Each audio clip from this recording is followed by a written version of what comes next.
Hey, how's it going guys? It's Nate here. And the civil war that plagues Skyrim is quite an interesting conflict. Rebellious nationalists battle against a once mighty empire, all amidst the shadow of the powerful Aldmeri Dominion. The Civil War questline is among my favorites in the game. That feeling of capturing a hold and advancing the cause of whatever side you're fighting for really breeds a sense of pride. But beneath this tale of blood and chivalry lies quite a few hidden secrets and Easter eggs. So today we'll be taking a look at 5 more things you may have missed in Skyrim Civil War. Starting off, should the player decide that they wish to join the Stormcloak Rebellion, they'll be sent on a quest by Galmar Stonefist to Skyrim's northern shores to kill an ice wraith in order to prove their worth before they can be accepted into Ulfric's ranks. In the English version of Skyrim, this quest is simply called Joining the Stormcloaks. Not a very creative name.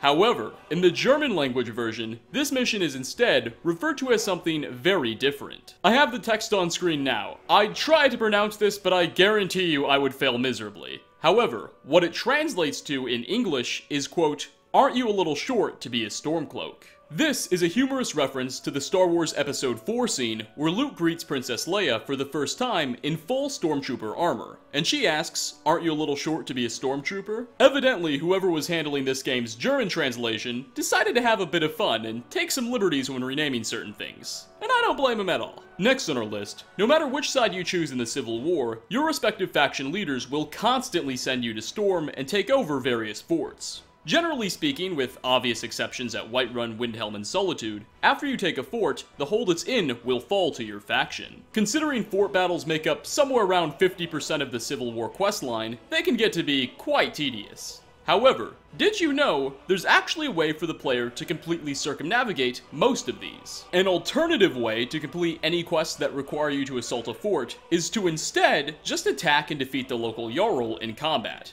Now, Jarls are marked as essential, but once you force one to their knees, they'll submit, and the quest demanding the battle of whatever fort you're after will automatically be completed, and marked as a success. Bethesda didn't do anything at all to even let players know that this approach is an option. It won't appear as a potential objective in your quest journal, and even once you've defeated a Jarl, it'll only mark the battle as completed, not acknowledging that you did something entirely different from what it was asking. That said, as eager as you may be, going this route isn't entirely recommended, as if you do start conquering holds this way, the defeated Jarls often simply won't even go into exile, nor will their replacements arrive, which can result in some nearly game-breaking bugs at certain points in the game. Furthermore, the local hold guards of whatever area just got conquered often won't change either, so it seems very possible that, considering the bugginess of this feature, Bethesda only accidentally left it in the game. Coming in at number 3, as we've discussed before on this channel, the Ratway Warrens are a pretty depressing place. A location within Riften Sewers that serves as the hidden home for many mentally unstable characters who wish to not be found. You visit the Warrens during the main quest, A Cornered Rat, to locate Esbern the Former Blade. However, it's the sad tale of another inhabitant that we'll be looking at today.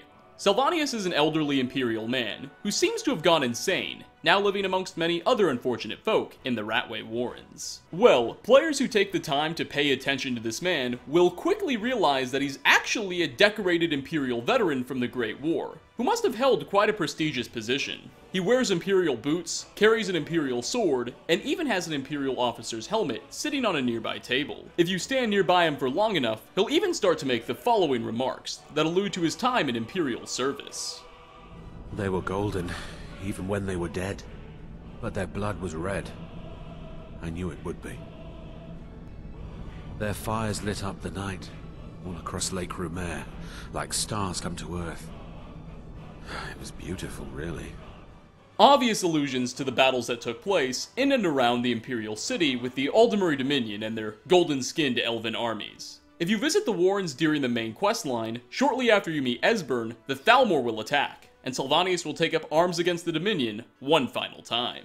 For 4th spot, the Imperial faction headquarters, Castle Dower and Solitude, is quite small, only consisting of a handful of rooms, and to be honest, it's utterly dwarfed by the literal palace in which Ulfric and much of the Stormcloak leadership reside. Well, Castle Dower is actually bigger than you may think.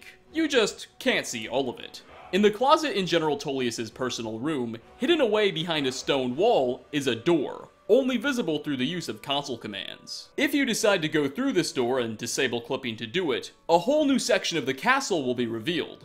It's nothing huge, but certainly a notable area of this location seems to have been, for whatever reason, locked off by Bethesda. The secret section of the castle will have another door of its own that leads you to the balcony of Castle Tower's tower, which is otherwise completely inaccessible. The tower has what are arguably the best views of the city you can find, so it's a wonder why Bethesda decided to lock all of this off. Some data in Skyrim's creation kit gives us a little bit of insight behind the intended use of this location. During the final Stormcloak quest, Battle for Solitude, the now locked area would have been used as an escape route for General Tullius and possibly Legate Rika, leading to one final showdown with Ulfric. But, alas, such is only what could have been. And finally, last on our list, the commanders in charge of the various army encampments throughout Skyrim are fairly dull characters. They all have the same generic dialogue and lack any real backstory or personal information. All except one. Legate Faysendil, who runs the Rift Imperial camp, is actually a high elf within the Empire service, and when you speak to him, he'll tell you quite a bit about himself. He's the son of traveling Altmer merchants who decided to settle in Cyrodiil. Once he came of age, he joined the ranks of the Imperial Legion to see the world, but ended up seeing a bit too much. He claims that, despite his elven race, he's developed a hatred for the Aldmeri Dominion, citing an experience he had when stationed in Hammerfell, on what he calls the Night of Green Fire, where Thalmor mages massacred hundreds of dissidents using fire magic in the city of Sentinel, a settlement that's actually visitable in Arena, Daggerfall, and Elder Scrolls Online.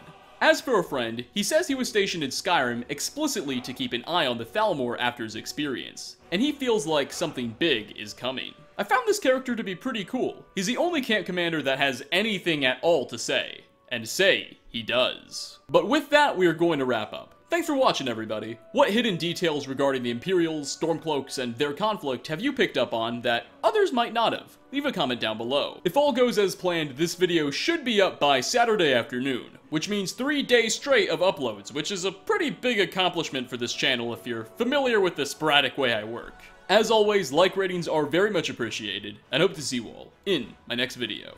Peace out, everyone.